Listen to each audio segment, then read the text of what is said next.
Jeudi 2 février, les avocats du président de la Fédération française de football ont réagi pour la première fois depuis les révélations de RMC Sport sur les conclusions de l'audit sur la FFF.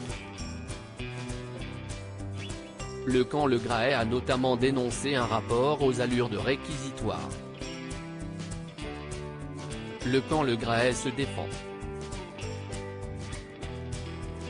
Après ses propos polémiques sur Zinedine Zidane et les accusations de harcèlement sexuel émises contre Noël Le Graët, le ministère des Sports a mandaté un rapport d'audit au sujet de la crise secouant la Fédération française de football depuis plusieurs mois.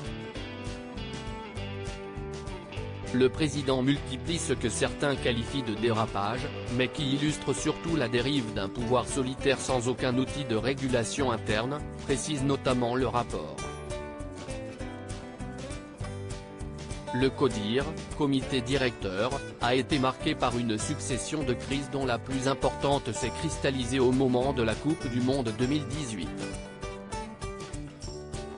La mission a relevé qu'entre l'été 2018 et la fin de l'année 2019, les dysfonctionnements se développent, des échanges violents entre ses membres, une contestation par certains de la directrice générale, un président qui laisse la situation se dégrader en entretenant parfois un positionnement ambigu, alternativement favorable à la directrice générale qui réagit par un management très autoritaire.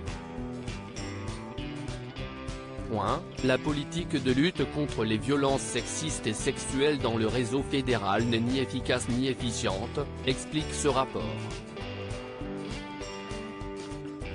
Noël Le Graët contre-attaque. Jeudi 2 février, les avocats de Noël Le Graët ont réagi pour la première fois depuis les révélations de RMC Sport sur les conclusions de l'audit sur la FFF.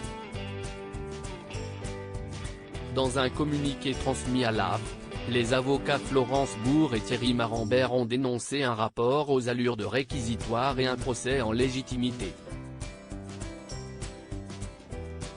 La virulence des mots employés à l'égard de M. Le Graët est surprenante au regard de la vacuité de sa base factuelle, qui repose sur des éléments et témoignages tronqués et anonymes, ont-ils dénoncé, assurant que le président de la Fédération française de football défendra fermement son honneur. Affaire à suivre.